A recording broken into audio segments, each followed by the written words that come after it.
blood died he for me, who caused his pain for me, who lived through that pursue. Amazing love, how can it be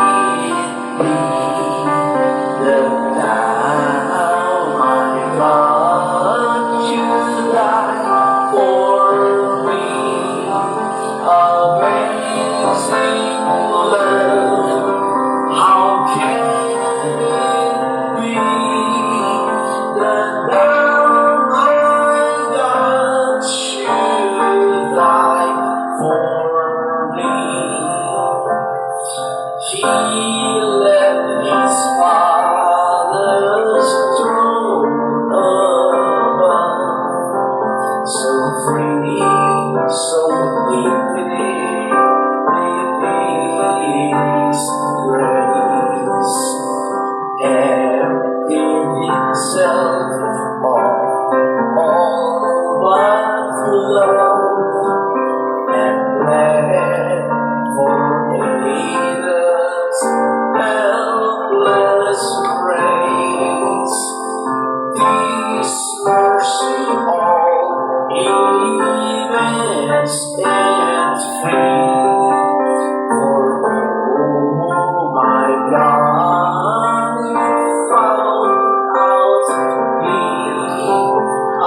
Amazing love, how can it be that thou, my God, should die for me?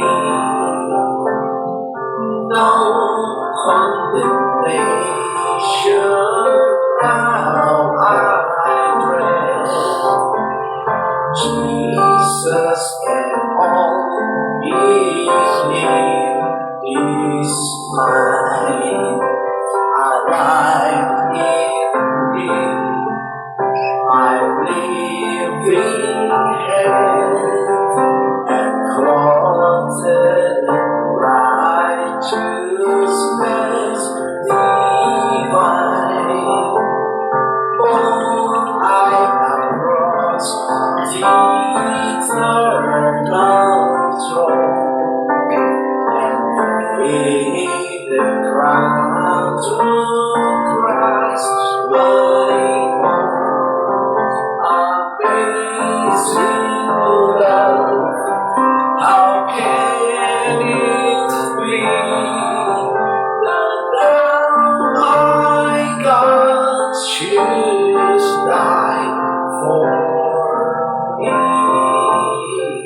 Yes. One more.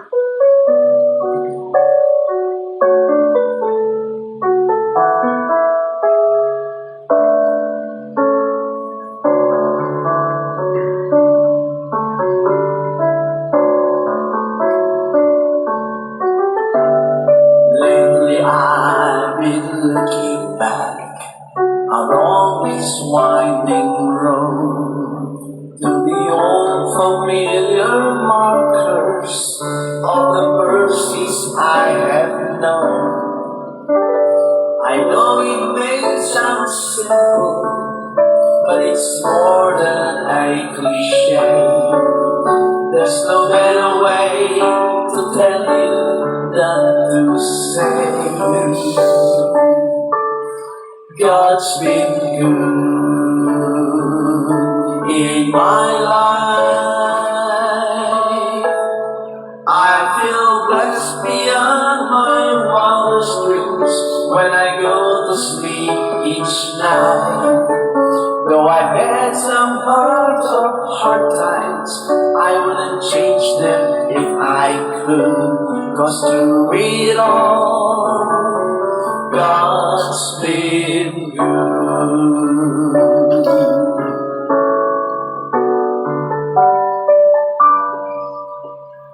Times you play and I can see that they cried some bitter tears, but I felt His arms around me as I faced my greatest fears.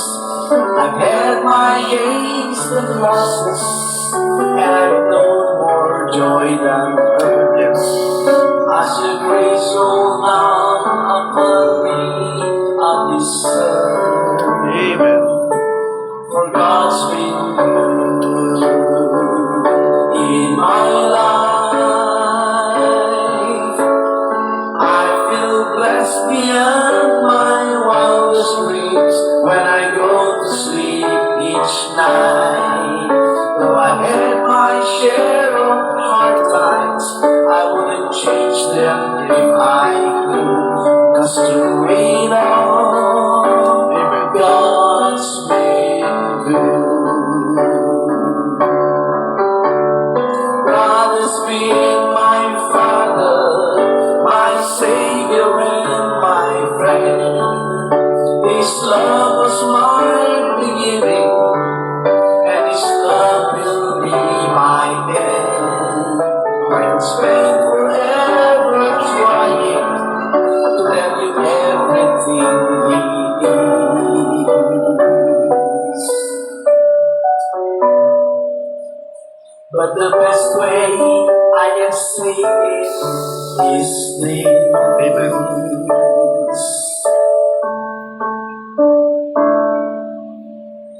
God's been good in my life.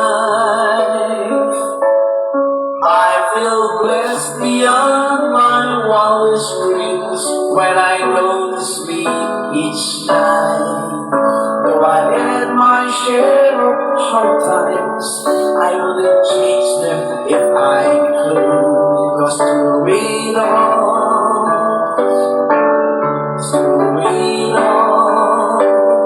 God's been good in my life. I feel blessed beyond my wildest dreams when I go to sleep each night. Though I get my share of hard times, I wouldn't change them if I could. 'Cause through it all,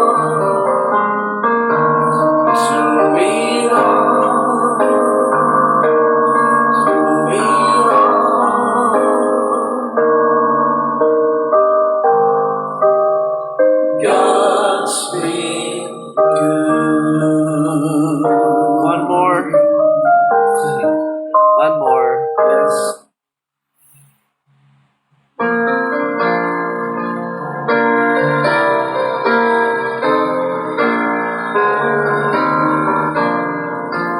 Once my soul was astray from the heavenly way.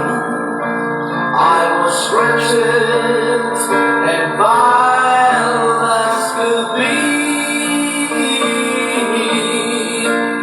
but my Savior in love gave me peace from above when He reached down His hand for me. When my Savior reached down for me, when He reached way down for me, I was lost and undone, without God or His Son. When He reached down His hand for me,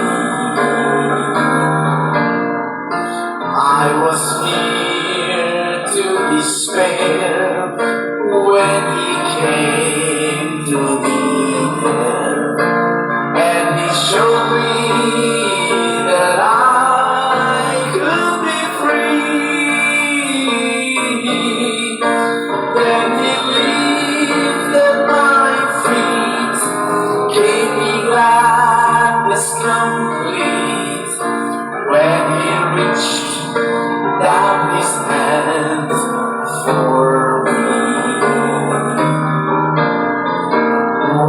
my Savior reached down for me.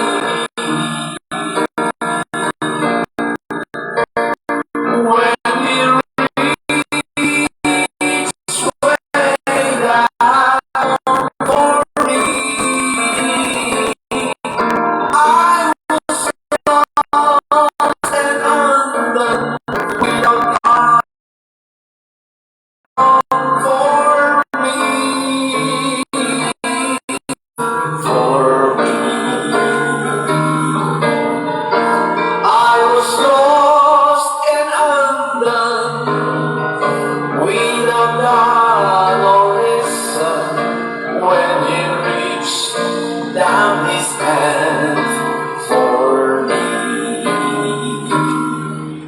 Yes, thank you. Lord, thanks so much again for this morning po sa iyong blessing, biyaya sa aming lahat.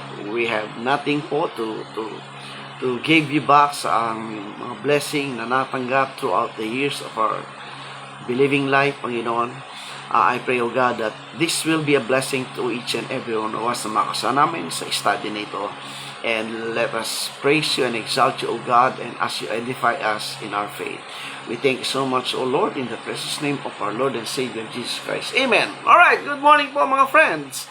Good morning sa mga viewers natin. Si Brother Edison Batikin from Cebu. I miss na, Brad, yung ating fellowship. I hope someday magkita tayo. Si Pastor Boyet, good morning po from Batangas. Thank you so much. On the last Sunday po, palagi nandyan kami. Kay Ma'am Leonora Magpantay Manzo, thank you so much po for watching. And kay Brother Eduardo De Liguero Jr., thank you so much again. So this morning po, we always would like to see the blessings of the Lord. Alam nyo, as we live sa ating pananampalataya throughout the years, medyo umaga po tayo ng konting okay naman eh. Yung pong mga music na aking pinapatunog, hindi lamang po ano yon, hindi lamang po music yon.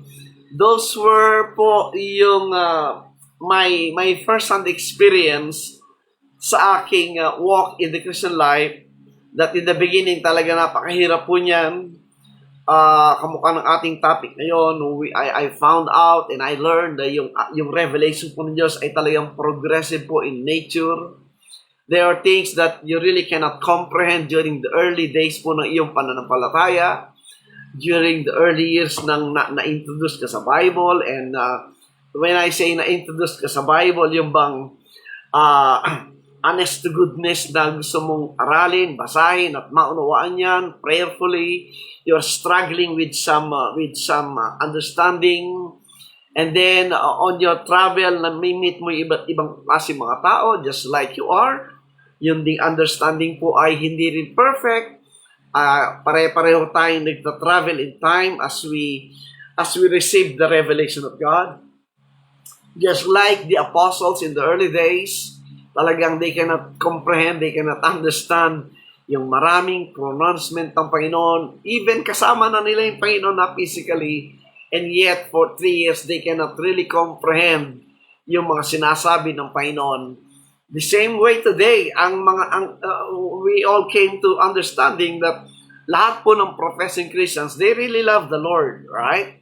But again, different po yung level of understanding, different yung level ng manifestation or revelation ng Diyos to each individual, right? And the way I see it, God po is equipping, revealing Himself to each and every one of us in the level or manner po na ating mako-comprehend o yung kakayanin po sa unawa. That is why sa ating travel, we can understand that, of course, yung pong manner of teaching the Lord, God is letting us to experience hardship, experience trials and sufferings. Even po yung mga consequences that goes with our relationship with one another na talaga hindi ma-comprehend pa talaga yung kalooban ng Diyos. But as we go along, as prayerfully as we can, and honestly as we can,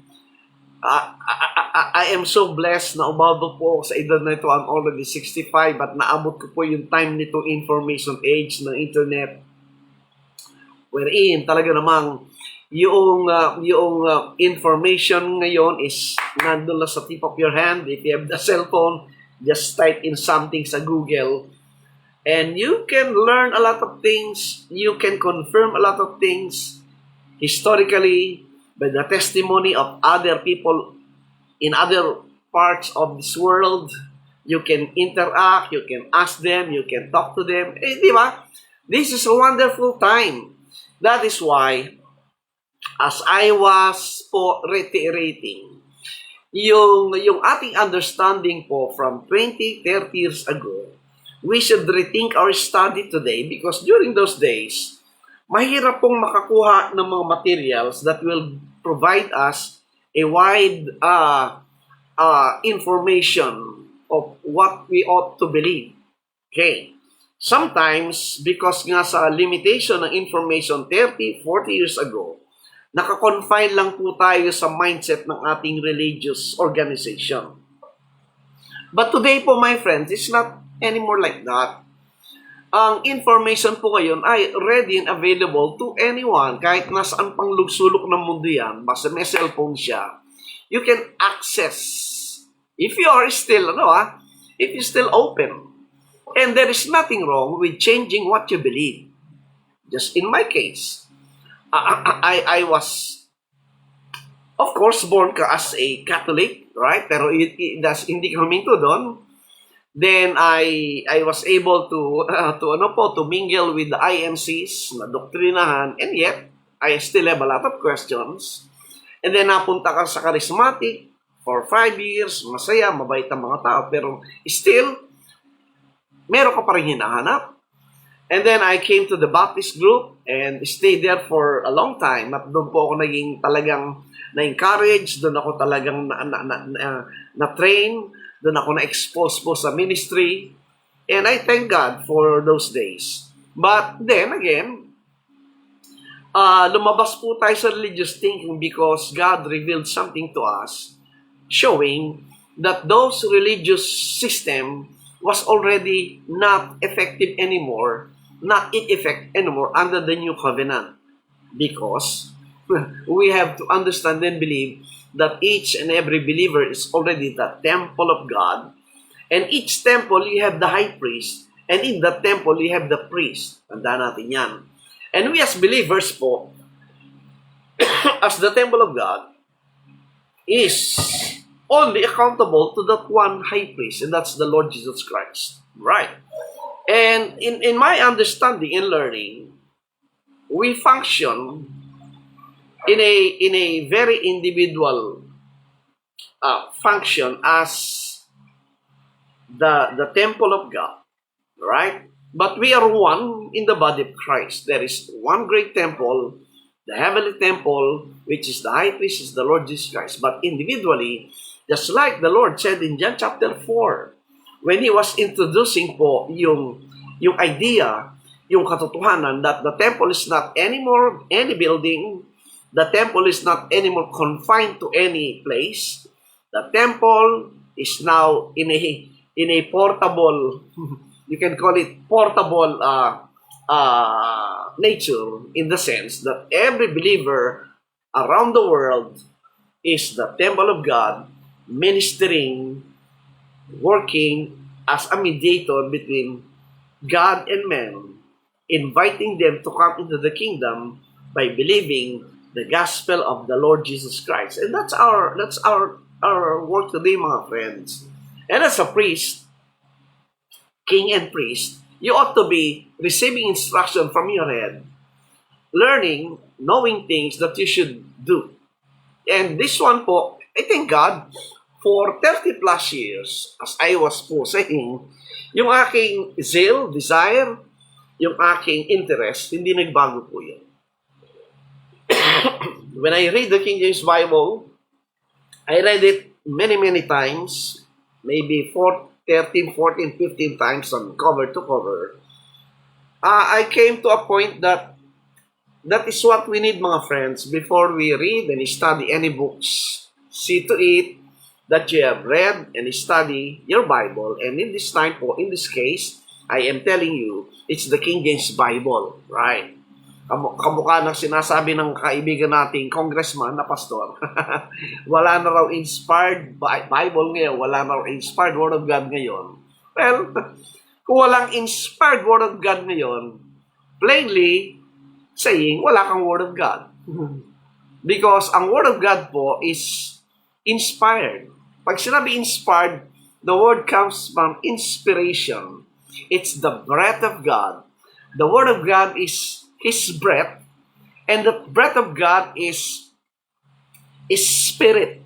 So pag sinabi mo walang inspired Word of God ngayon, plainly or ignorantly, you're stating your belief na you don't believe in any form of God's Word today.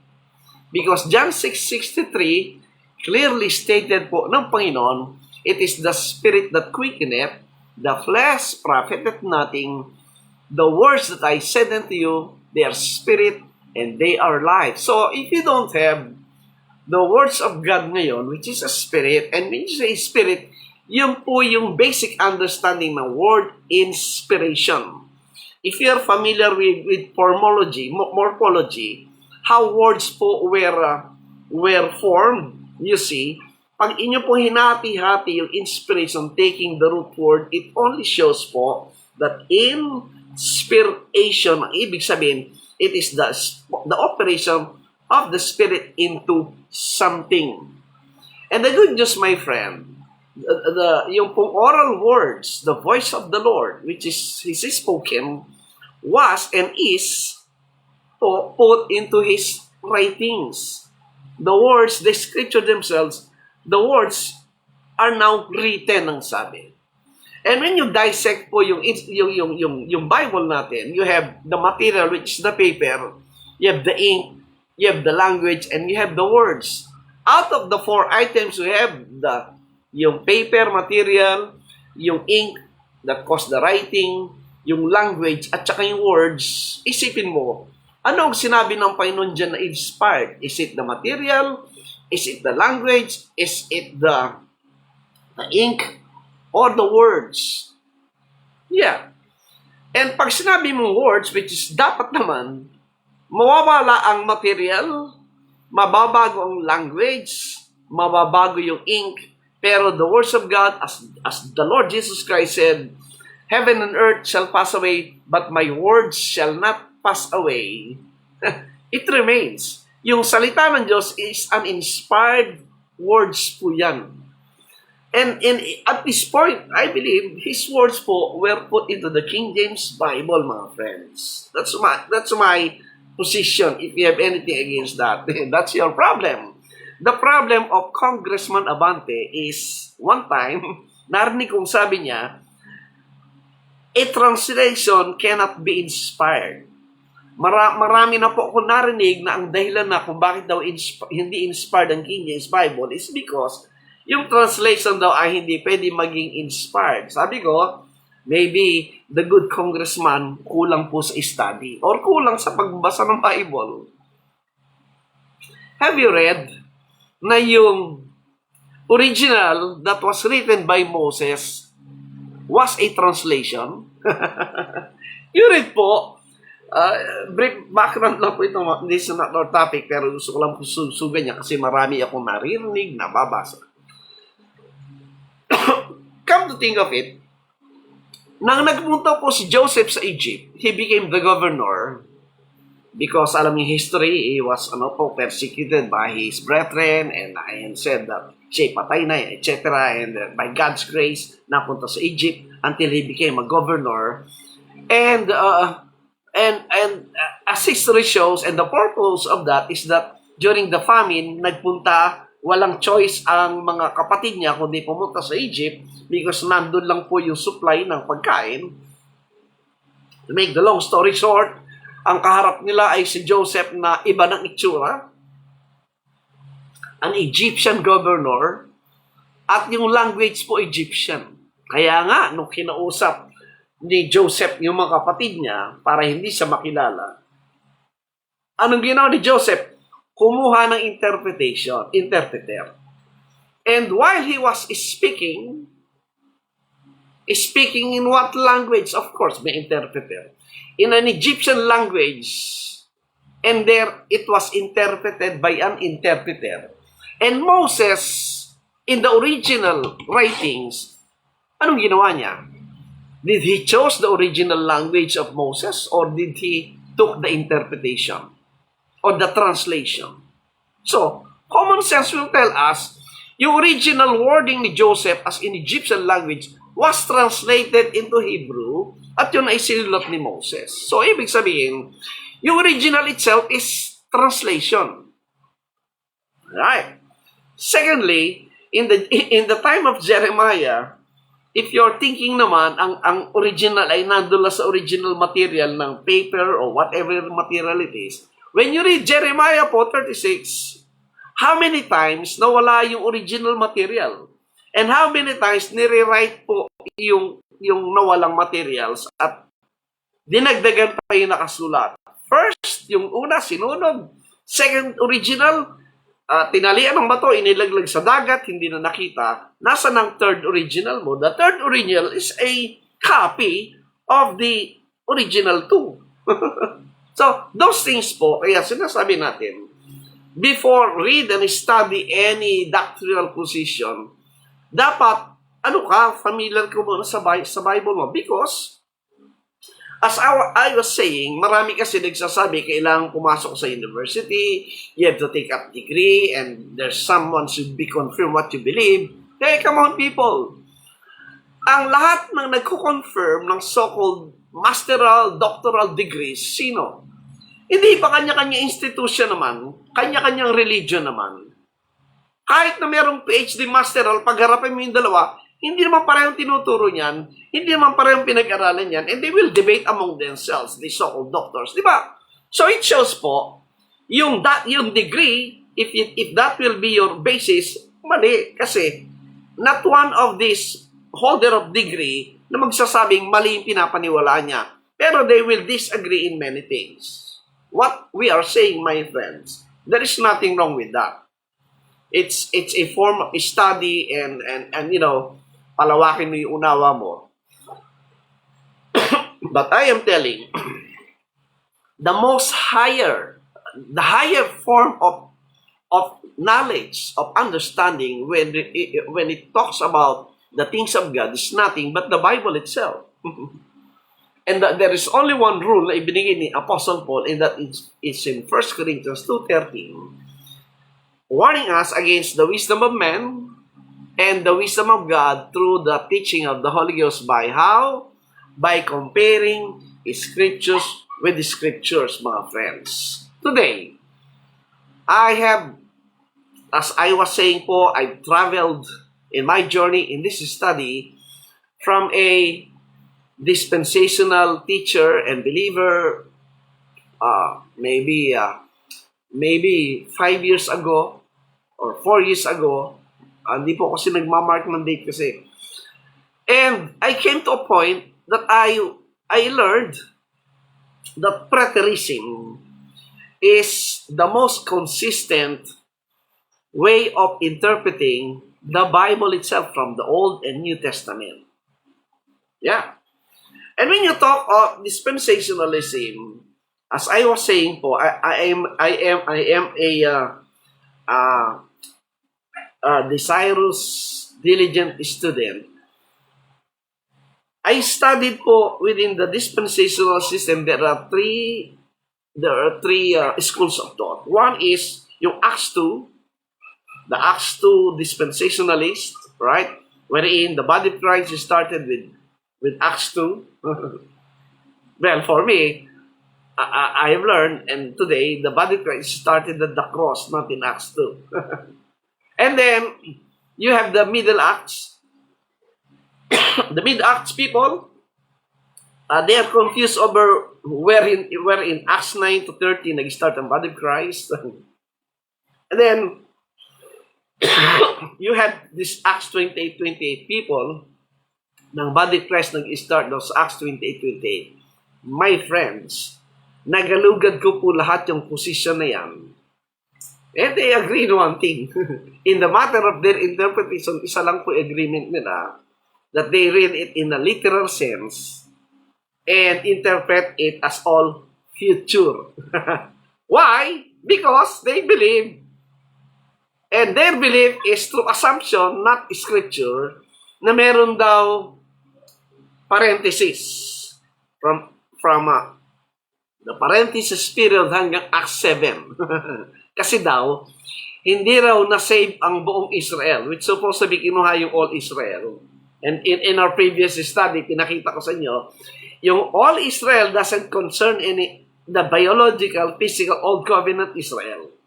The all Israel na sinasabi doon ay yung all the remnant within that all Israel. Very clear po yan, mga friends. That's only their yung assumption taken from Scofield, from Darby, etc.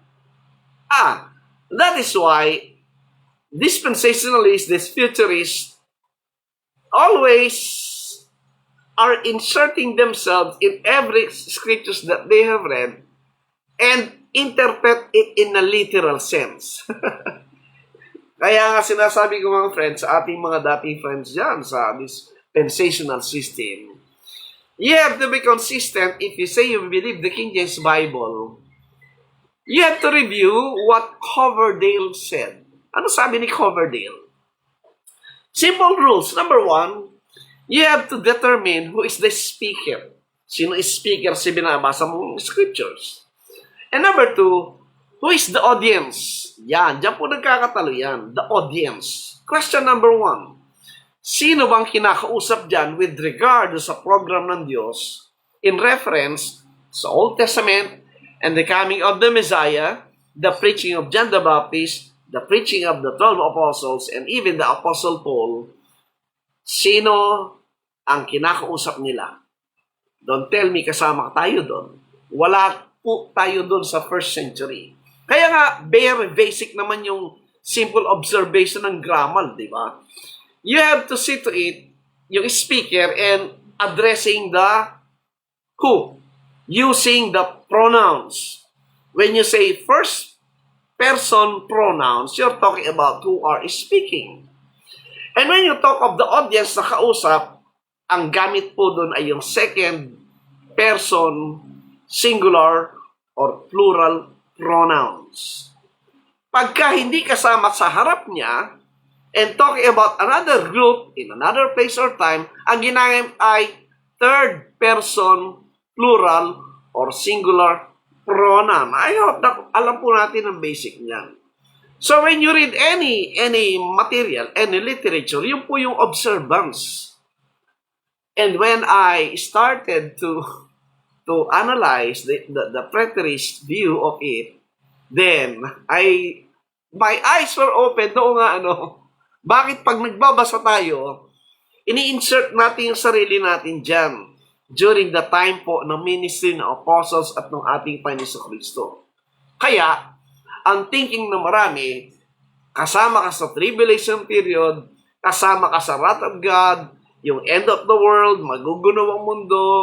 Well, and my eyes were opened when I read the passages wherein, yung mga passages na kinote with regards to tribulation, the Antichrist, the wrath of God, the end of the world, was taken to the prophecies ng Old Testament, of Old Covenant. Wow! I came to a point that I understood lahat ng pronouncement ng prophecies were given in what? In a metaphoric language using signs, symbols, similitudes, and visions. Yun ang sinasabi ni Hosea. Kaya mga friends, I came to this conclusion. That's why.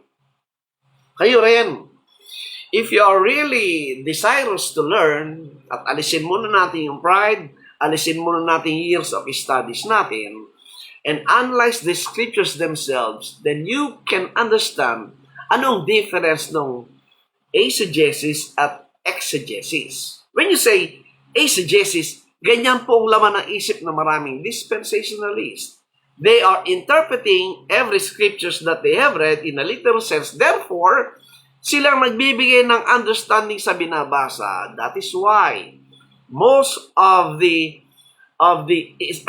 of the eschatological teachers ng futurism gumagamit ng current events. Ang final authority la hindi yung Bible, kundi current events. Di ba? Pansinin nyo, lahat na nagbigay ng definite time of the coming of the Lord, failure lahat. Lahat na nag-identify ng Antichrist, mali lahat. Lahat na nagsabing malapit na yung rapture, mali lahat. Hindi ba nakakahiya, mga friends? At hindi pa ba tayo natuto? Ang daming mandaraya at mga false prophecies na ginagawa ng mga futurists, and until today, hindi sila nahihiya. And the worst case, ano nangyayari? Ang nangyari, kumita sila sa libro. Ang nangyari, yung mga nauto, just like us din, yung lahat ng kung anong pwedeng ibigay nila kasi they're thinking last days na. And the worst case po, yung mga young people, I know for a fact, meron mga preachers na dinidiscourage yung mga young people na mag-pursue ng secular study at dinadala lang sa Bible school.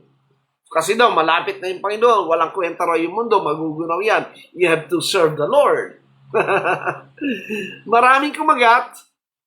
And in the later part, nakita natin how it was really a corrupt system ng mga Bible schools. Why? Because of money. Maraming dinaya, maraming tinago, maraming inalipin dyan, ginawang busabo sa mga Bible student, ginamit silang pamamalimos, kawawa yung mga Bible students, ginawang alipin ng mga pastor and their families. That's reality, mga friends. Thank God sa mga nakalabas sa Bible school at nagte-testimony sa akin, mabuti na lang, Brother Ray, nakalabas kami, nakalabas ako, nag-aral ako. Yeah, today, yung ibang lumabas at nag-aral secular, professional sila. Meron silang trabaho. And they have the independent mind na hindi control ng religion, and they're free to study the Bible without any consideration ng control ng kahit sino. Why? Dahil meron silang sariling trabaho. That's what's happening, my friends. Now, kaya, in connection with our study, mga friends, when the Lord po was teaching itong mga apostles, anong sabi po niya sa John 16:12?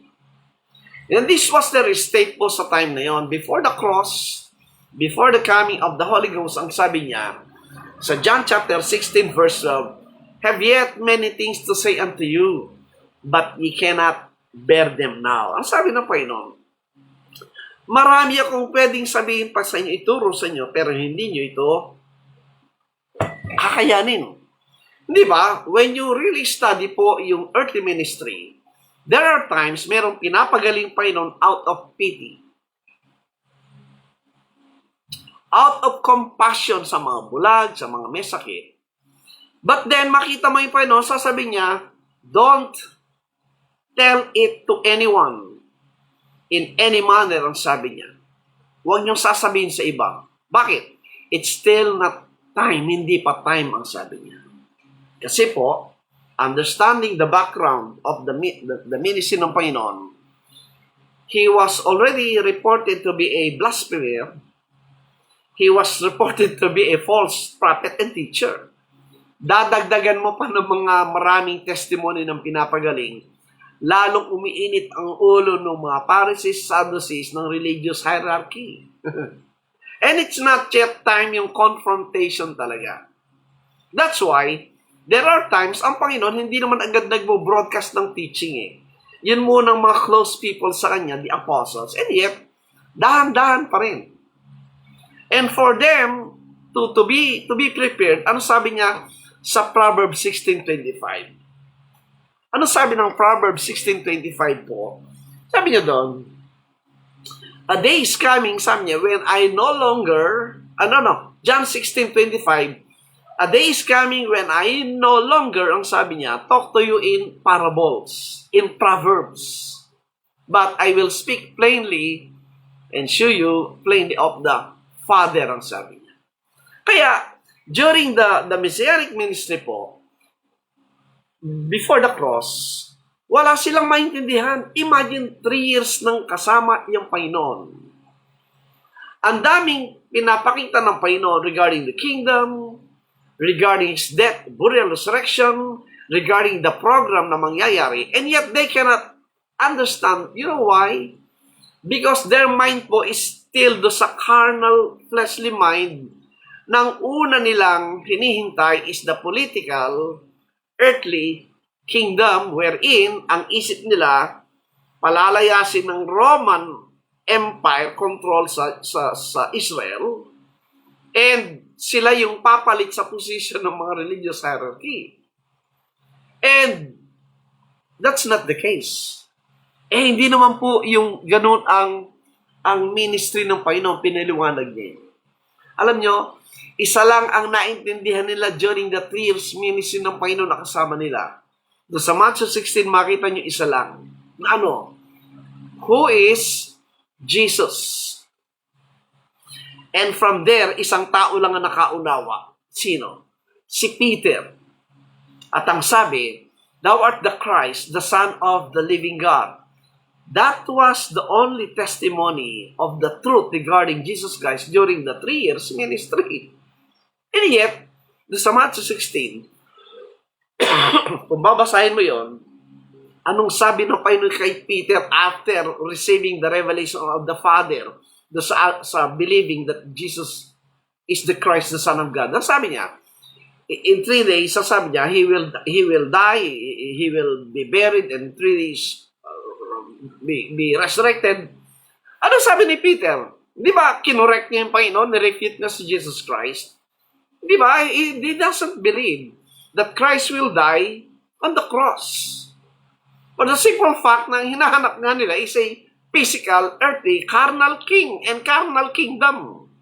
Pero sabi ng Panginoon, when He said that, tinawag siyang Satan. Di ba? Bakit tinawag na Satan si Peter? Because at that time, he was opposing. He was an enemy of the truth na dapat maganap sa ating Panginoon Jesucristo. Hinahadlangan niya yung kanyang death, burial. Yun po yung context, mga friends. That's why throughout the 3 years ministry, isa lang ang pinaniwalaan ng mga apostles and some of the believers that Jesus indeed is the Christ, the Messiah, the Son of God. And even po after the event ng fulfillment ng death, burial, resurrection, hindi pa rin po sila naniniwala. Di ba si Mary and some of the woman pumunta sa libingan, anong ginawa? Tiningnan yung libingan at nakita na wala na, nag-resurrect na as announced by an angel. At pinuntahan yung mga apostles, anong sabi? Kinuwento yung nangyaring resurrection. Ang sabi ng Luke 24 verse 10, 11, sabi niya, ang narinig nila hindi pinansin ng mga apostles, parang kwentong kutsero lang. That's what you can find out. Therefore, mga friends, when the Lord Jesus Christ stated the fact that 3 times, sinabihin niyang dadating ang Holy Ghost, when you read John 14, 15, and 16, in John 14:26, ang sabi niya, the Holy Spirit will come and shall teach and bring into remembrance whatever I have said unto you. Ang dami pong sinabi ng Panginoon sa kanila, pero they cannot understand. Imagine in John chapter 2, when the Lord announced that He is the temple of God, di ba? Sabi niya, destroy this temple, and in 3 days I will raise it up. Lahat ng nasa paligid niya, including the apostles and the Pharisees and the multitudes, anong isip nila? Yung physical temple na sinabi nilang 46 years sila itinayo, at sa tingin nila, yung na sinasabi i-destroy at the time. Di ba? Even the apostles cannot comprehend. Why? Because first time nang tinukoy na temple is the body of the Lord Jesus Christ in His humanity. That's why they cannot comprehend. Ano sabi ng John chapter 2 sa verse 21-22? And they remembered, right after the resurrection of Christ, doon nila naalala yung sinabi ng Panginoon na yung katawan pa niya pala ang temple of God at that time. He was then, in John chapter 2, announcing that the physical temple is not anymore the valid temple of God. Why? Kasi tinawag niya itong den of thieves. And then he was pointing to himself as the temple of God. That's a preview, mga friends. That's a pattern of what's going to happen under the new covenant. The temple is, the physical building is not anymore the temple, but the believers themselves. Kaya mabasa mo sa Ephesians 2:19 hanggang 22, in 1 Corinthians 3:16, 1 Corinthians 6:19, the believers are now the buildings, the mansions, that dwelling place of God. They are now the temple of God. That is why there is no truth to the belief of the dispensational futurism na magkakaroon ng physical temple uli sa Jerusalem. Pagbaba daw ng Kristo in a visible manner, itatayo daw yung third temple at mauupo daw doon physically, visibly yung Panginoon, at mag-rule daw ang nation Israel into the world at babalik na yung mga sacrifices. Wow! Turo po yun ni Scofield. Hindi po turo ng Bible yan, mga friends. And I thank God I was enlightened to know those things. Sadly, majority of the Christians po were deceived, were brainwashed with the Scofield teaching. And Scofield hates the King James Bible. He keeps on correcting the King James. Mga friends, wake up. And you follow the Scofield teaching, you correct the King James. You're not a King James believer, mga friend, if that is the case. So ang sabi ng Panginoon, He shall teach you and bring remembrance of whatsoever I have said unto you, ang sabi niya, pagdating ng Holy Spirit. And He did. Secondly, when the Holy Spirit comes, He will testify of me. Ano ibig sabihin? Ipapakilala niya ako sa iyo, sa inyo. How? How is that? Hindi ba, ang sabi sa John 5:39, ye search the scriptures and ye think ye have eternal life, but they are they which testify of me. Nandun po sa lahat sa scriptures sa Old Testament or Old Covenant, yung mga bagay patungkol kay Jesus Christ. But again, they cannot comprehend yet because it takes the perfect timing of God's revelation to His people. And that's the time sinabi ng Panginoon, when the Spirit comes, He will testify of me. One, anong nakita natin sa testimony dyan ng Panginoon after the cross? He was what? Became the head of the body, the church. When was that? During His resurrection. Because ang sabi sa Colossians 1:18, He became the head of the body, which is the church. And He is the beginning. Siya po yung panimula ng body of Christ, the church. And He is the what? The firstborn from the dead. Again, mga friends, you have to consider yung firstborn from the dead, meaning He is the first one got resurrected from the dead. You have to define it. What kind of death ang sinasabing si Jesus Christ ang firstborn from the dead? It's not physical death. Dahil before Christ, ang dami nang na-resurrect in the physical sense. Pero lahat ng na-resurrect in the physical sense, namatay silang lahat. So, the kind of resurrection that was being emphasized doon sa Colossians 1:18 is a spiritual resurrection. Why? Because the problem way back kay Adam is not physical death, but is spiritual death in the sense that the spiritual part po makita natin sa mind. And when the knowledge of good and evil comes, the moment it happened, it comes, he died on that day. Eh, anong sinasabi ng turo ng dispensationalism? No, hindi sa day na yun. Humaba pa nga ng 830 years sa Adam. Then you're correcting the King James. The Bible said, on that day that he eateth thereof, thou shalt surely die. Pag sinabing hindi siya namatay doon, pumunta ka doon sa wisdom ng serpent. Sabi ng serpent, hindi talaga mamatay. O di kinagat ng dispensationalism, yung deception ng serpent sa Genesis 3. But for me, I am a King James Bible, I believe what the Bible said that on that day, that Adam ate thereof, he died. Just like what Paul said in Romans 7:9. Sabi niya, before the commandment came, I was alive, ang sabi ni Paul.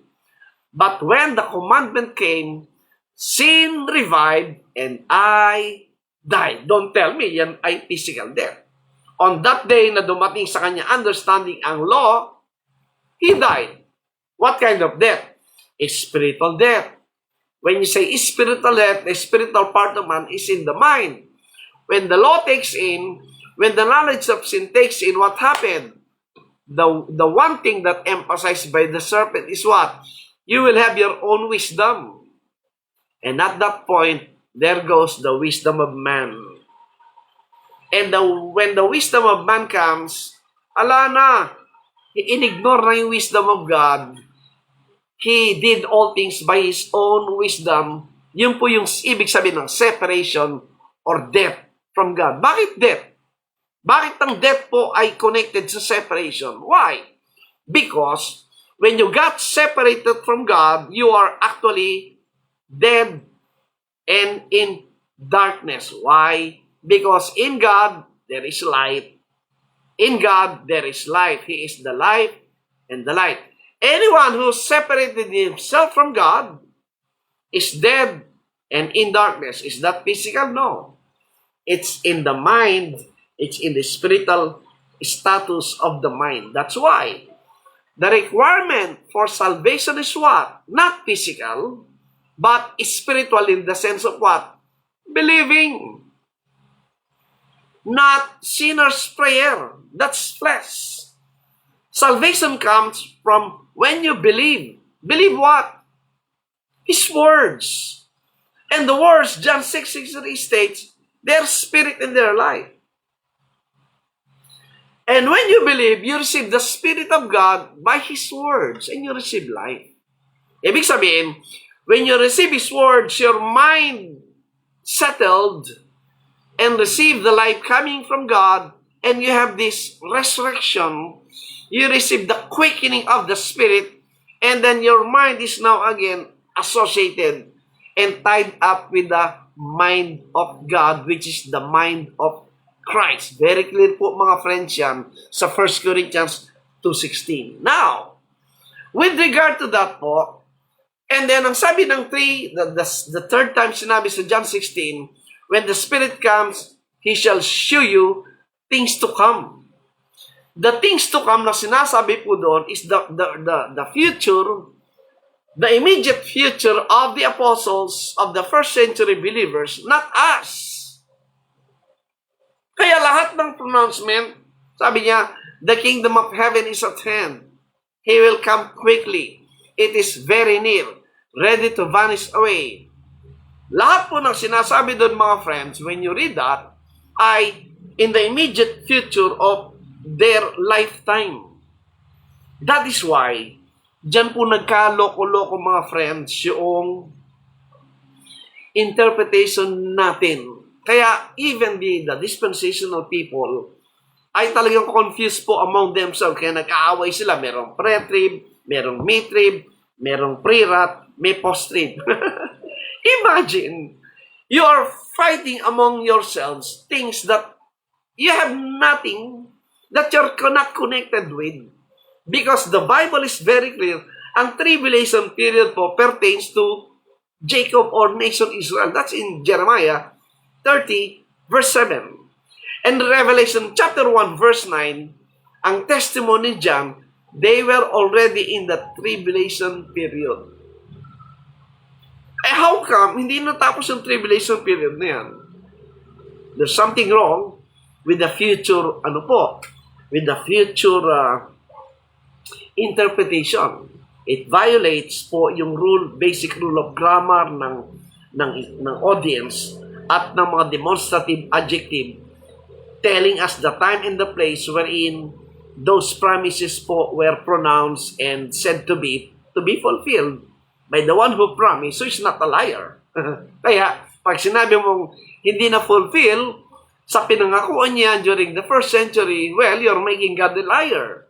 You're making Christ na ibig sabihin, hindi niya alam ang sinasabi niya at hindi niya fulfill ang promises niya. Unknowingly, you are charging God as those things. Now, anong nais kong ina-emphasize po, mga friend? I am emphasizing today that we are in the days wherein yung understanding po ng pronouncement during the earthly ministry must be considered that the full explanation and the full understanding will be given during that time to the apostles by the Holy Spirit. Alam nyo, we are in a most blessed time ngayon because meron na tayong complete record of the scriptures. Kung babalikan nyo po yung time ng mga apostles, yes, kasama nilang Panginoon physically. Pero they are at a loss. Hindi po nila naintindihan ang mga nangyayari. Wala silang clear view of understanding of what's happening. Kasi po, mali na nga yung kanilang isip na ang hinihintay nila ay physical kingdom. But the Lord repeatedly sinabi sa Luke 17, John 18 and 19, His kingdom is not earthly, His kingdom is not of this physical world. Sinabi ng Panginoon niya. Therefore, now, I would like to dwell today. It's 9:02 na. For those who can stay po and remain, welcome kayo. That the ongoing debate of Trinitarian, ng Unitarian, and dualism today, sadly po, was taken in a context wherein hindi pa nangyari po yung second coming and coming of the kingdom. And for a fact nga na in my understanding today, that Jesus Christ as the Son and the Father, there is no time that they got separated except at the cross. Where Jesus is, there is also the Father. Tignan nyo. If you are reading John chapter 1 verse 1, most of the argument po makita natin was taken in a time wherein yung Panginoon po ay nagmanifest sa flesh, right? Pero, very few po yung aking narinig at nabasa that they were discussing po yung Godhead do sa instance mismo ng kanyang coming. Very few. That's why I took up some of the passages, yung exact pronouncement ng Panginoon regarding His Godhead. While on earth, even before say nagkatawan tao, and His pronounced coming during the audience sa mga apostles. Unang-una, ang sabi ng John 1:1, in the beginning was the Word, and the Word was in God, and the Word was God. We are taking po yung mga scriptures, right? To understand and analyze yung mismong sinasabi ng Panginoon. In the beginning was the Word, capital W-O-R-D. Kaya po, when you read the Bible, pag nabasa niyo po yung capital W, that was personified. At pag nakita yung small W-O-R-D at may S, yun po yung kanyang statement. Ang speaker po ay yung capital W, yung small w ay yung kanyang sinabi. Alright, so, you have to, to classify that. Kaya pag sinabi mo, wala ng Bible ngayon, wala ng Word of God ngayon, parang sinabi mo wala ng Diyos. Because, God cannot manifest Himself kung wala siyang words. Hindi pwedeng magpakilala, magpaunawa ang Diyos kung hindi siya magsasalita sa'yo. Hindi naman tayo ibon. Hindi tayo mga hayop para yung sign lang pwede na. Hindi. We are humans and we are talking, we are communicating by means of letters by means of words. Tandaan natin yan. So therefore, if God would like to communicate with us, magko-communicate siya using letters, using words. Unless, ibon ka, aso ka, kalabaw ka, gagamitin mo sa iyo sounds. Good morning po kay Ma'am Juliet. Thank you for watching. Now, so, ang sabi ng John 1:1, in the beginning was the Word, the speaker, which is God Himself, was with God, and the Word was God. In the beginning, hindi po naghihiwalay yan. Yung Word, if you ascribe po yung God sa Father, yan, the Son and the Father, hindi naghihiwalay. And when you talk of God as a Spirit, how can you numerically count God? You cannot, because God is a Spirit. So you have the Son, you have the Father, they're one. And again, hahanap ka naman ng ibig sabihin ng one, yung po'y semantics. May meaning na nga, hahanap ka pa ng meaning to prove your point. That's wrong, mga friends. We take the Bible as it is. When you say the Son and the Father are one, they're one. Because hindi po sila pwede maghiwalay. Right. And then, ang sabi ng verse 2, the same was in the beginning with God. Wow. So, yun, yung beginning with God, they have the Father, the Son, the Word, they're one.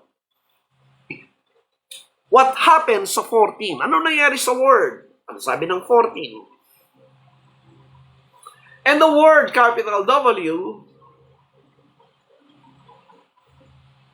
O-R-D, was made flesh. Maliwanag yun, mga friends. Yung God, yung Word, which is the Son, was made flesh and dwelt among us. And we beheld His glory, the glory as of the only begotten of the Father, full of grace and truth. Now, my question, mga friends, yung Word na nagkatawang tao, yun ang sinasabit po ng 1 Timothy 3:16, that God manifest in the flesh. Right. Ngayon, dito po bumabagsak yung mga dispensationalists in believing po yung physical, visible, bodily coming of Christ. You know why? Because, tingnan niyo po, yung nakita nating God na nag-manifest in the flesh, hindi po yun ang kanyang picture in the flesh. Cannot. Because God is invisible. God is a spirit. And you know, ang sabi ng 1 Timothy 6, tinan nyo. When 1 Timothy 6, baka magkaloko-loko yung aking ano. Anyway, tinan nyo po. What you can read po ngayon and hear sa akin, maaring hindi nyo pa narinig sa iba, pero you mark po yung Bible ninyo. Help me to understand these passages of the Bible. When Apostle Paul explained in 1 Timothy 6 concerning the coming, 1 Timothy 6 verse 14, samahan niyo po sa Bible na ito. In 1 Timothy 6:14, ang sabi dito ni Paul, that thou keep this commandment without spot, unrebukable, until the appearing of our Lord Jesus Christ. He was talking of the so-called second coming at the time of the Lord. Then verse 15, look at this. Which in his times he shall shew who is the blessed and only potentate, the King of kings and Lord of lords. Walang question, that's the Lord Jesus Christ. Look at the next verse, 16. Look at verse 16. Who only hath immortality. That's why, mga friends, yung ating study about hell at immortality of the soul, taking this passage and reading the whole Old Testament, wala pong sino man ang merong immortality during the time. So therefore, error po yung believing ng immortality of the soul. Therefore, pag walang immortality of the soul, natural, wala din po yung hell as a place of eternal conscious torment. Kasi, walang immortality of the soul. Kuha niyo ba yun? Kaya, pag hinanap mo, saan galing yung turo ng immortality of the soul, i-type nyo po sa Google, lalabas kung sino. I-type nyo, immortality of the soul, lalabas kung kanino galing ang turo na yan. Hindi po galing sa Bible, mga friends yan. Daming naloko niyan. Thank God, ako po, for myself, I was relieved nang makita ko ang katotohanan na pananakot lang po yung ginamit na yan para lokohin ng mga tao during those early centuries. Marami kasi that time, no read, no write. Ang may access lang sa study is education that time ay yung religious hierarchy at yung mga royal families. Pero today po, dapat, hindi na ganon. Dapat nagbabago na isip natin because we are now, hindi na tayo illiterate. And we are now having this information po available sa lahat. Kayo na lang po, tamad ka na lang, wala ka na lang interest, kaya yung isip mo nadudun pa rin sa time ng pandaraya ng religion at ng mga kingdoms. Sayang naman po, nando ka pa sa darkness. Ulitin natin. 1 Timothy 6:16, i-analyze po. Who only hath immortality, that's the Lord Jesus Christ, at ito'y imparted to those who believe the gospel. And ang sabi niya, dwelling in the light, which no man can approach unto. That's why, when John the Baptist prepared the way of the Lord and introduced the Lord himself, ang sabi niya, this is the light. The light, ang sabi, which is the Lord Jesus Christ. And while on earth, sinabi ng Panginoon, I am the light of this world. Again, mga friends, hindi po literal yan, ha? Pag literal mo yung light, ano ba yung nakita nila? Yung naglalakad na flashlight, naglalakad na sulo, or what? It's a metaphoric language using sign or symbol referring to the light for those who are in darkness. Again, hindi po literal darkness yan, ha? Kasi kung literal darkness, kailangan mo fluorescent o bumbilya. The darkness of the status of their spiritual condition, una-una, yung darkness na nasa mind, yung ignorance, yung hindi unawa at separated from God. And He is the light to bring life and light so that you will be resurrected from dead ng spiritual death. Yung po tinutukoy doon. Ano pa? Look at this. Nor can see. Have you read that? Itong Jesus Christ po, before the incarnation, and even po nung nag-manifest sa flesh, hindi po yun ang kanyang sinasabing physical picture. No. Ang sabi nga dito, nor can see. Hindi makikita yung Diyos. Hindi makikita yung Prince na yan, yung King of Kings and Lord of Lords. And sabi, no man hath seen, walang sinumang taong nakakita o makakikita sa kanya ang sabi. So discounted na mga friends yung physical, visible coming ng Panginoon from these passages alone. Marami pa po yan. Mamaya, abutan natin kung may time. Ano pa sabi? To whom be honor and power, everlasting. Amen. So, to have a clear understanding of this, mga friends, yung Diyos na sinasabi na hindi makikita at hindi makikita kailanman ng Panginoon, nagkatawang tao. Alright. Question. Bakit siya pinanganak sa pamilya ng Israel? Among the 12 tribes, within the tribe of Judah. Ba't doon siya pinanganak? Ba't hindi siya naging Pilipino? Hindi naging Roman? Hindi naging Greek? Because, going back, because of the covenant of God.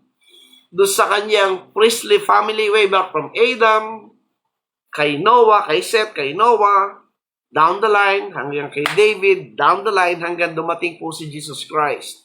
At siya yung prophesied, the seed. Alright? It's a covenant of God to this nation for the purpose of a nation who is a priest mediating between God and the pagan nation. Supposed to be. Pero after na matapos po yung program na yon, do you think yung itsura pa rin niyang makikita? Paul said, hindi siya nakita kailanman at hindi na muling makikita pa. Ano sinasabi ni Brother Ray? That's the Bible, mga friends. Kaya sinabi niya, John 14, tinan niyo. John 14. Ito po yung turo ng Bible. Ano sabi ng John 14? Nung sinabi niya yung kanyang muling pagbabalik sa mga apostles, John 14 verse 19, tinan niyo. Yet a little while, and the world seeth me no more. Sabi niya. Yung a little while, ibig sabihin, yung aalis siya kasi yung context ng John 14, He's coming, He's going and coming. At ang sabi niya, sa kanyang muling pagbabalik, hindi na siya muling makikita ng sanlibutan o ng buong mundo in their physical naked eyes. But, ang sabi niya, ye see me. Ang makakakita lang po, yung mga mananampalataya. In what sense? In believing His words. Because yung eyesight, yung physical eyesight is not anymore we're dealing with sa kanyang second coming. But the eyesight of the understanding of those who believe. This, because God opened their mind. Inulit niya yun sa John 16 verse, tinan nyo. John 16 verse, alright. John 16, okay. John 16 verse 10. Mark po yung mga Bible, tinan nyo ha. Ang Bible po tinuturo ko dito, hindi aking sariling unawa. 16:10. Of righteousness because I go to my Father, and yes, see me no more.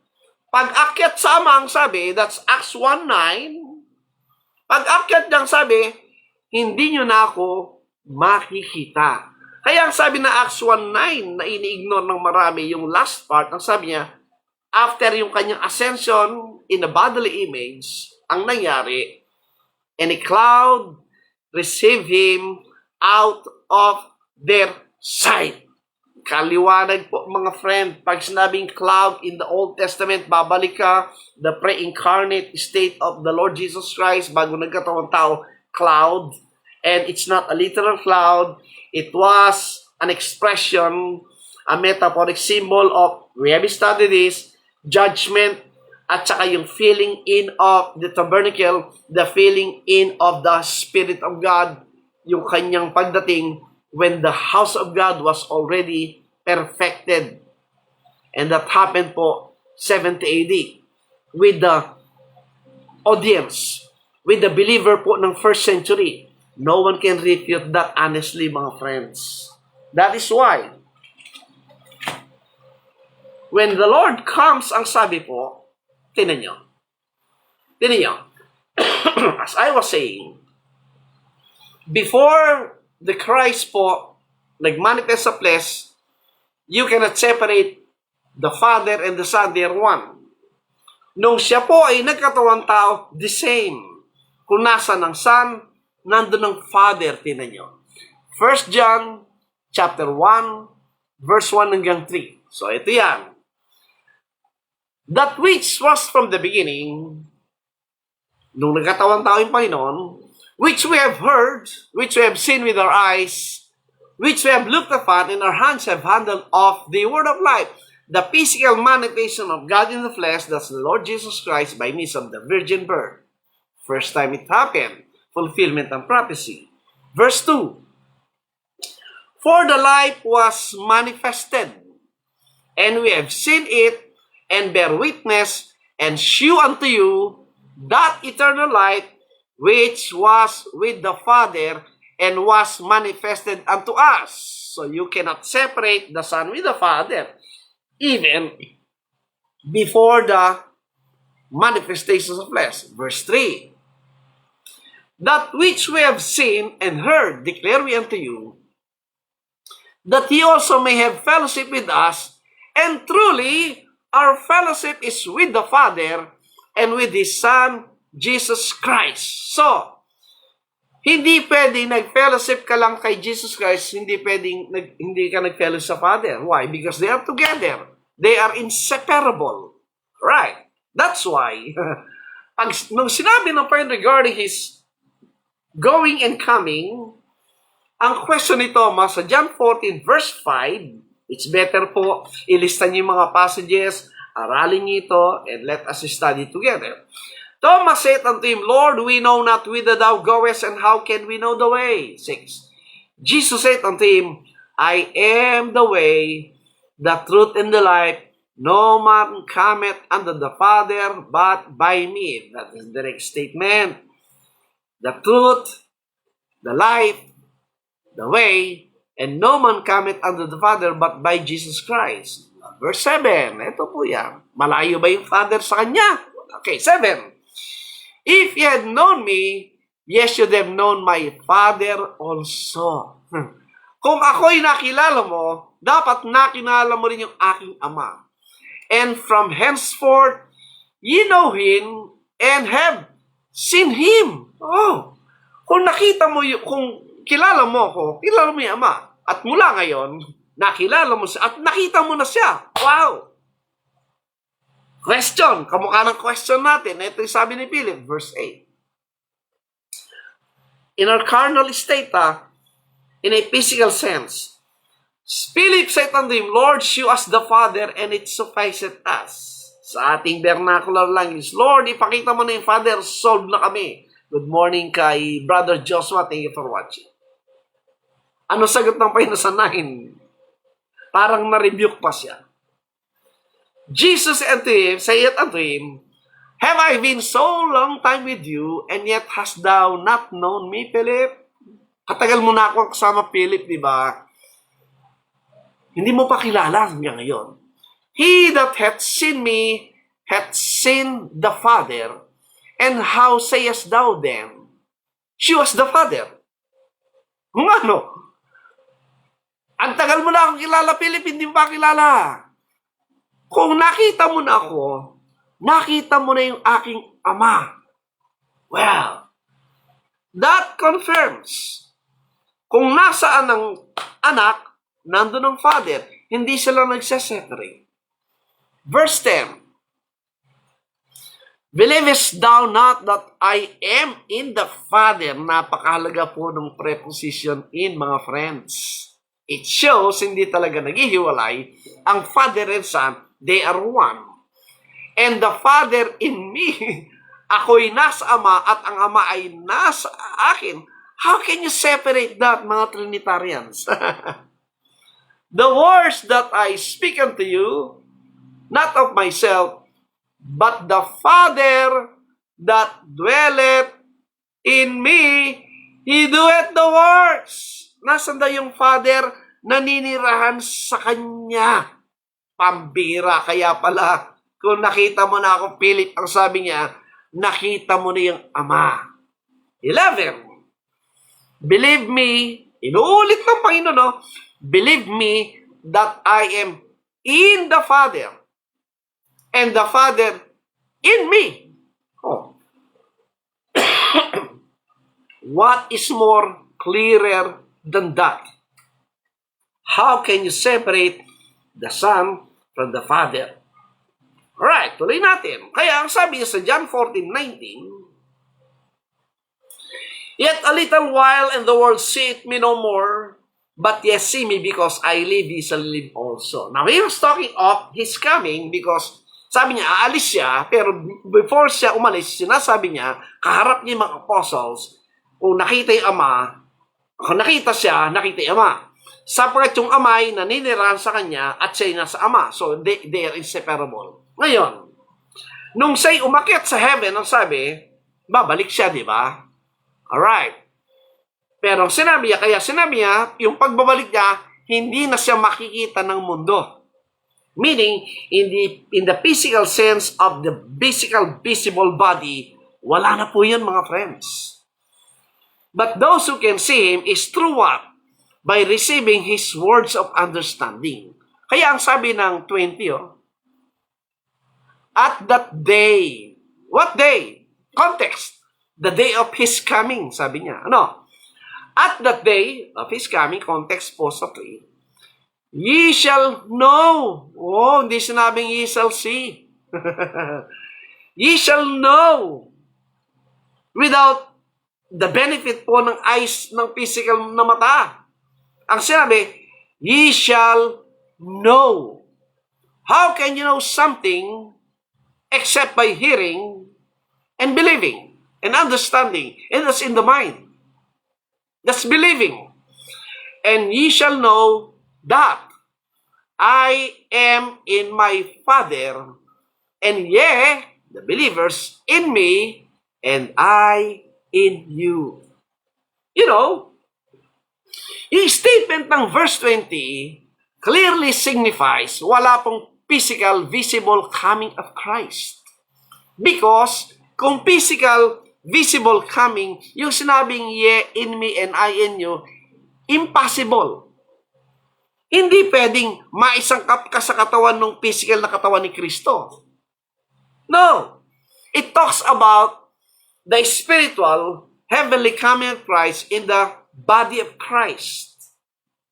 And that's the true image of the physical shadows of things. And this is what we have today, mga friends.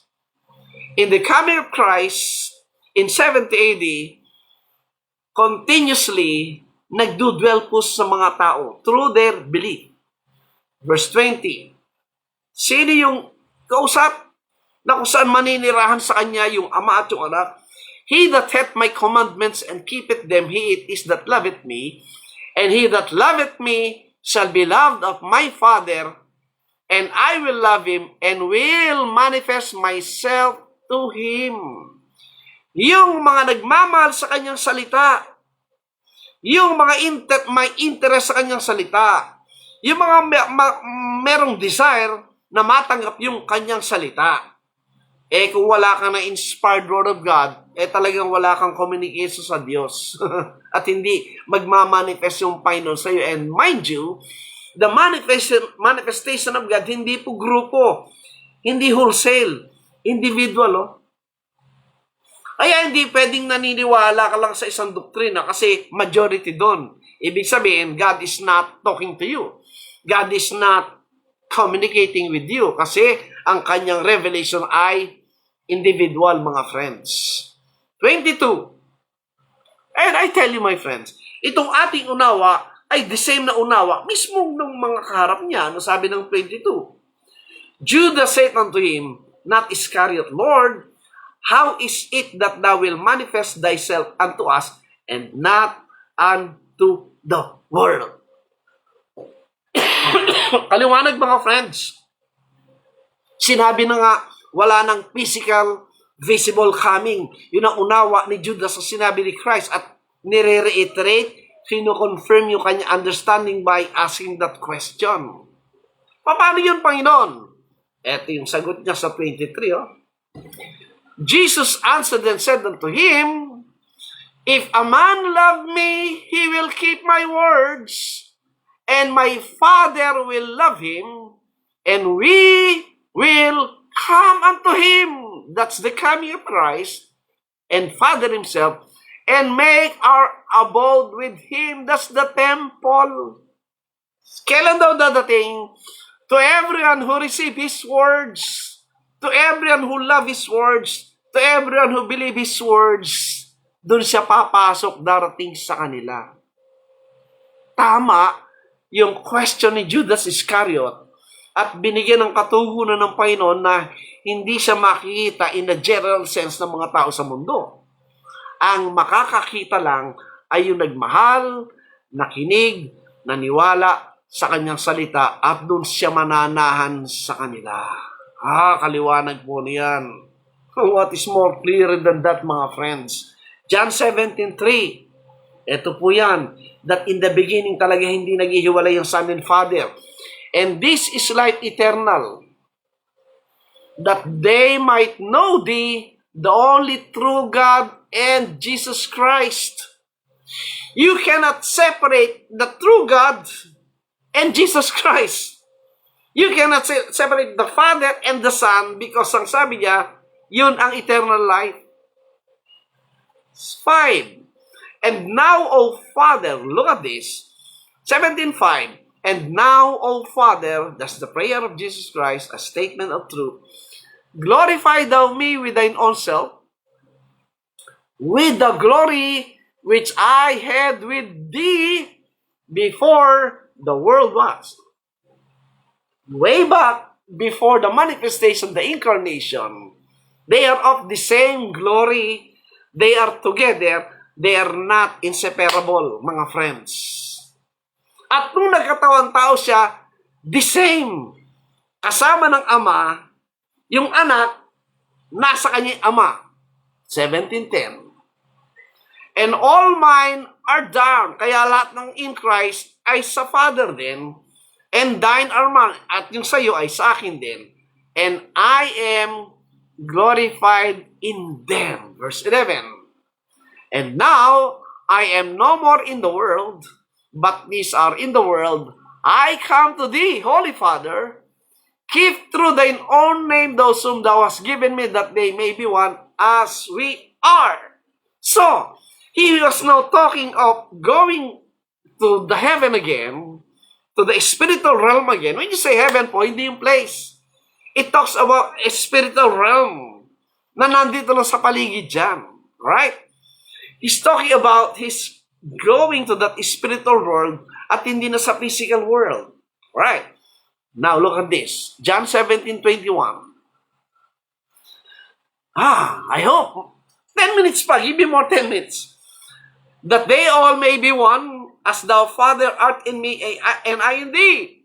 The one that talks about the believers is in Christ, and in Christ is in the Father. The Father, the Son, and the believers are in one body. That they also may be one in us, that the world may believe that thou hast sent me. 22.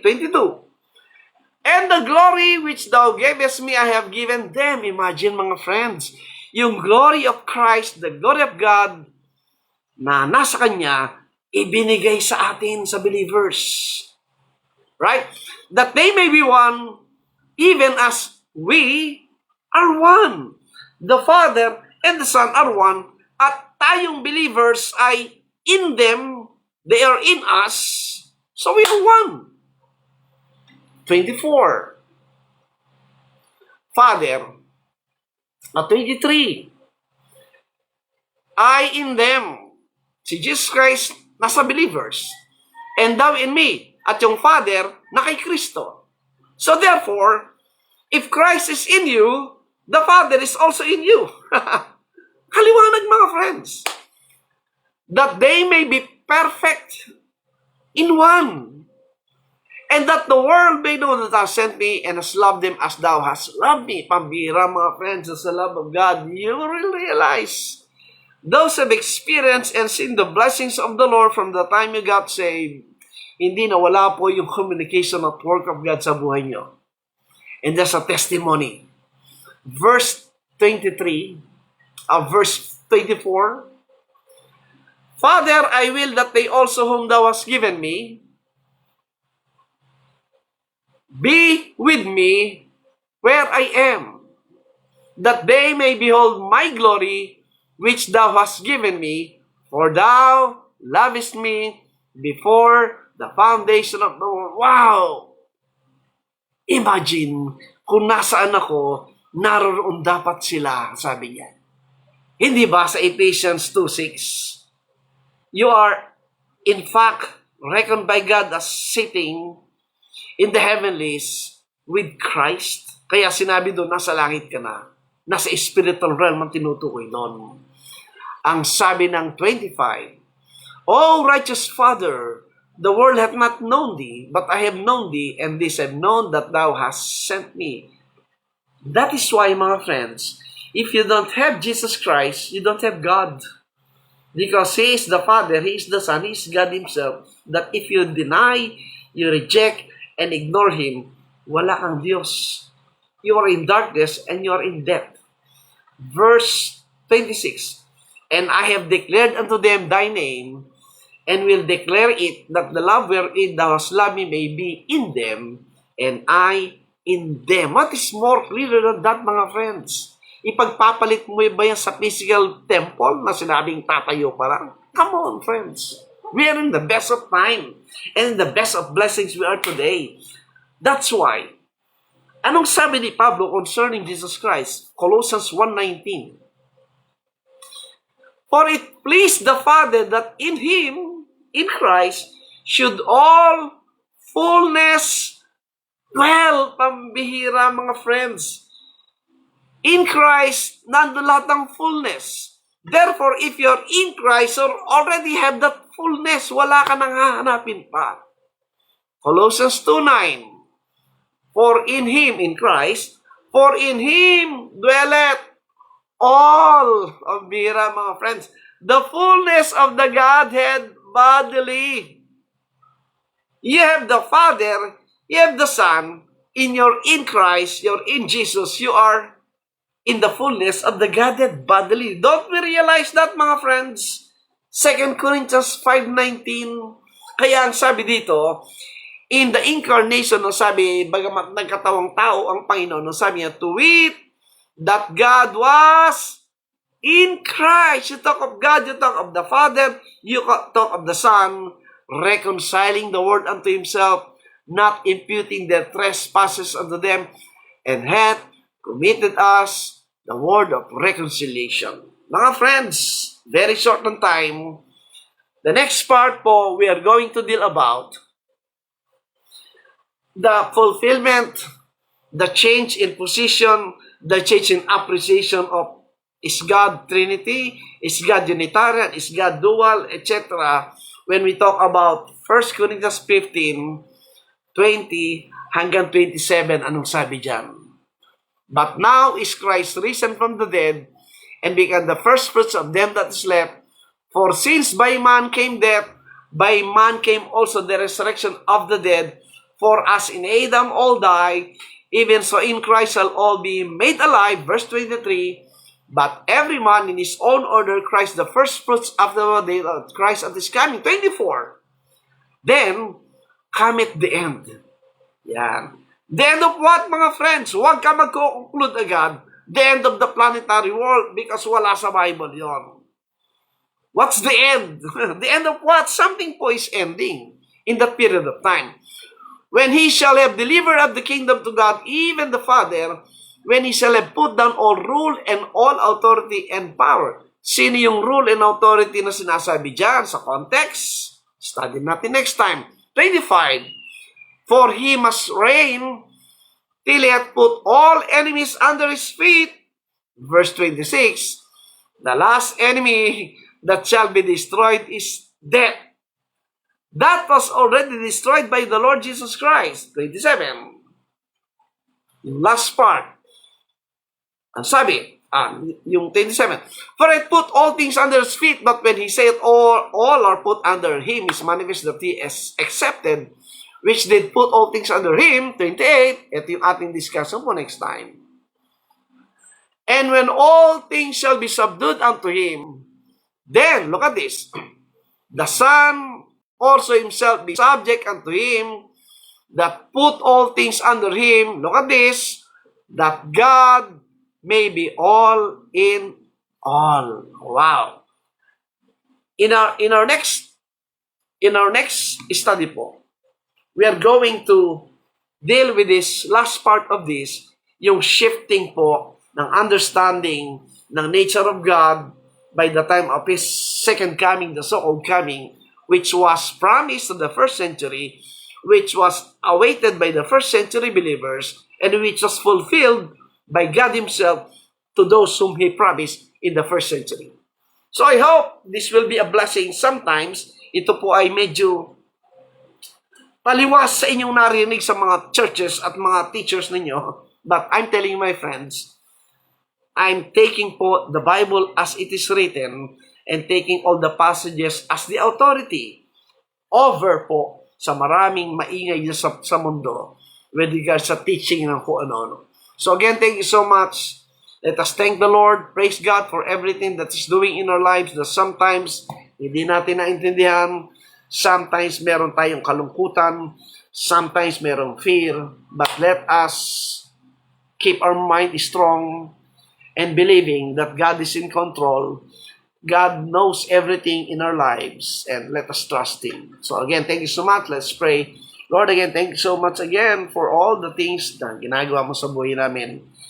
In my days of life, in this time, give me more time to be a witness, Panginoon, to preach the gospel of Christ and to fulfill this eschatology, giving us the understanding and the reality na ikaw, Ama, ay nasa amin, ang aming Panginoon Kristo ay nananahan sa amin, and continue to work in our lives, whatever will be our situation in this physical world, nothing will change sa aming position sa iyo, Panginoon.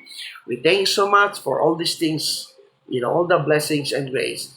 In the precious name of our Lord and Savior Jesus Christ, thank you so much po. Amen. So again, magandang hapon po. Enjoy your weekend and enjoy our fellowship with the Lord.